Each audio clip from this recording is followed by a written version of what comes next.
Como fazer um laudo psicológico. Esse vídeo é específico sobre laudo, então se você tem algum tipo de dúvida ou insegurança na hora de elaborar o seu laudo, assiste esse vídeo até o final que você não vai se arrepender. Olá pessoal, eu sou a psicóloga Deise Lima e seja muito bem-vindo aqui no canal. Se você já viu algum outro vídeo sobre documentos psicológicos, ainda não existia algum como esse aqui, que é específico sobre laudo. E para a gente começar, você precisa entender o que é de fato um laudo psicológico e qual é a sua finalidade para você não confundir com outros tipos de documento. O laudo psicológico tem o principal objetivo de comunicar os resultados de uma avaliação, com uma hipótese ou até confirmando um diagnóstico, para auxiliar nas possíveis decisões que venham a ser tomadas por escolas, instituições, famílias, enfim. Então é um documento muito importante. E eu vou ler com você a definição de laudo que nós temos na nossa resolução 06 de 2019 do CFP. O laudo psicológico é o resultado de um processo de avaliação psicológica com a finalidade de subsidiar decisões relacionadas ao contexto em que surgiu a demanda. Apresenta informações técnicas e científicas dos fenômenos psicológicos considerando os condicionantes históricos e sociais da pessoa, grupo ou instituição atendida. A gente precisa elaborar um laudo psicológico geralmente em dois contextos. Você já atende a pessoa e precisa elaborar um laudo para ela levar para algum outro profissional, para alguma instituição, e outra que a pessoa te procura, né? O cliente te procura para poder realizar um laudo psicológico. Na primeira situação, em que o paciente já é seu, você precisa entender qual é a demanda desse laudo, por que esse laudo vai ser realizado. Primeiro, depois você precisa entender se você já tem informações suficientes que você investigou em avaliação clínica, usando instrumentos, seja lá como for, que vão subsidiar, que vão sustentar a hipótese do que você vai escrever no laudo. Se você ainda não tem essas informações, utilize alguns instrumentos, faça a supervisão e aí depois você elabora um laudo psicológico. Porque não é porque você já atende uma pessoa há muito tempo ou já conhece o caso que necessariamente você tem as informações que precisa para colocá-lo num laudo. Lembra da definição que está na resolução? O laudo é o resultado de uma avaliação. Você já avaliou? Você já tem as informações necessárias? Aí é que você vai organizar esses dados para poder escrever em um documento. Agora, se a pessoa te procurou para você do zero fazer um laudo, você não conhece essa pessoa, esse caso, enfim, você precisa, primeiro, entender exatamente qual é a demanda, entender quais instrumentos você vai utilizar, organizar como vai ser a anamnese, como vai ser a entrevista inicial, porquê de cada instrumento que está ali, depois analisar todos esses dados para depois você escrever o seu laudo. Então, talvez a sua dúvida e a sua dificuldade na elaboração do laudo, ela está na pré-elaboração, no que você precisa entender antes de sentar para escrever o documento. Então, depois disso, independente de como a pessoa chegou, se você já conhece ou não, você já tem informações que você avaliou, que você investigou? Ótimo! Então, você pode, de fato, começar a elaboração do laudo. Se não, cuide um pouco desses dados anteriores, organize todas as informações que você já tem sobre o caso e aí a gente vai, então, para a elaboração do laudo. Então agora, no segundo momento do vídeo, eu vou te mostrar exatamente a estrutura, o que precisa ter escrito no laudo e o que você vai escrever em cada uma dessas coisas. Então vamos lá. Aqui nós temos então o laudo, né? E aí você pode adicionar aqui em cima, se você quiser, sua logo ou algo de identificação aí da sua marca.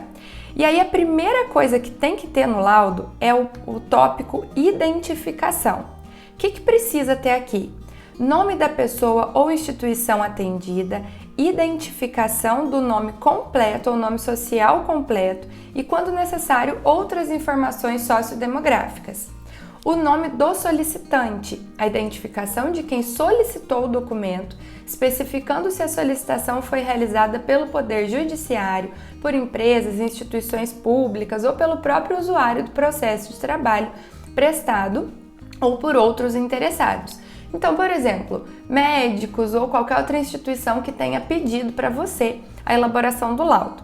Além disso, tem que ter a finalidade, a descrição da razão ou motivo do pedido e o nome do autor, quem é o profissional que está sendo responsável por isso.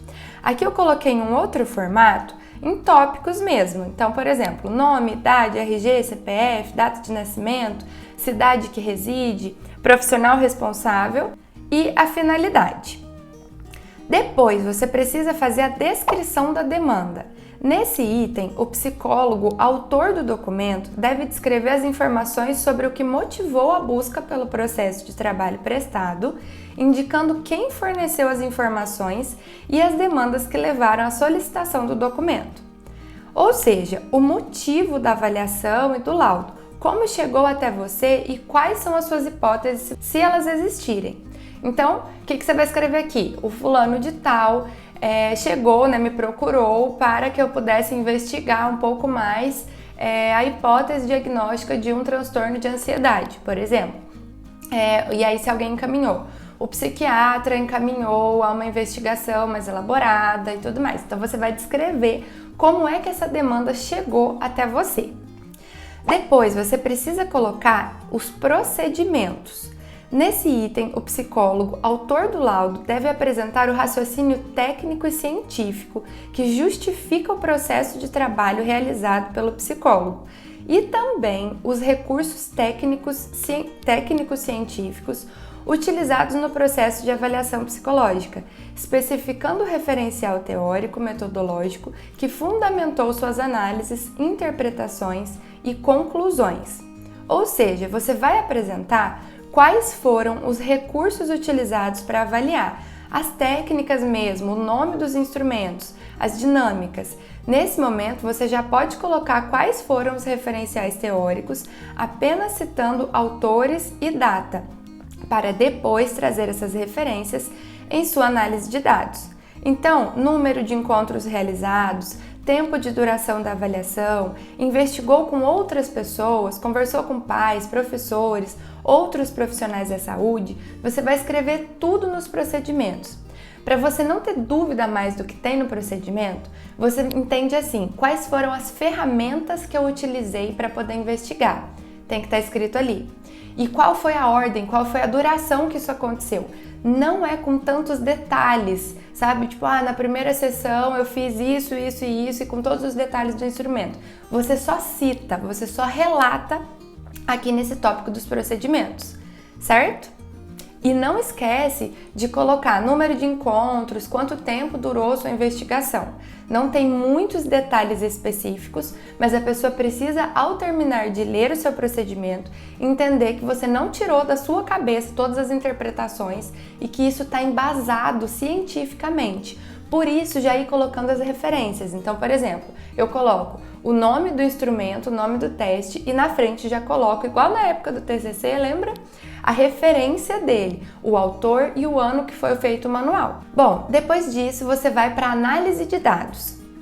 Nessa parte do documento, o psicólogo deve fazer uma exposição descritiva, metódica, objetiva e coerente com os dados colhidos e situações relacionadas à demanda em sua complexidade, considerando a natureza dinâmica, não definitiva e não cristalizada do seu objetivo de estudo. Aqui você vai colocar então uma síntese dos resultados encontrados nos instrumentos e nas ferramentas que você utilizou. Você precisa de 3 coisas principais: os resultados, as interpretações e a teoria que você está se embasando. Se você não esquecer desses 3 pontos, vai ser muito mais fácil fazer a análise de dados. Então, como é que eu faço? Eu olho para todos os resultados antes de começar a escrever, eu sento mesmo no tapete da minha casa, aqui na sala, coloco todos os resultados e olho para eles. Tá, então eu utilizei 3 instrumentos, o que cada instrumento desse me falou? Tá, o que se repete? O que daria para eu interpretar aqui junto? Qual é a hipótese que eu construo? E olha para esses resultados não se preocupando com a escrita anteriormente. Olhe entendendo como integrar todos esses resultados a partir da demanda que a pessoa te pediu para investigar. Tudo bem, então a hipótese que eu criei, dá para eu sustentar ela com um artigo, com uma teoria, com um diagnóstico? Deixa eu procurar, ou em livros, ou em artigos, ou em outro lugar que dê para eu embasar essa hipótese minha. Tá, agora eu já entendi, aí eu vou escrever análise de dados. Vocês vão perceber que vai ser muito mais fácil, porque vocês vão colocar os principais pontos dos resultados, o que significou a interpretação deles, que também geralmente tem até no manual dos instrumentos, e o que você entende que a teoria sustenta nesses resultados. Depois, para concluir, olha como fica bem mais fácil. Você vai então para a conclusão.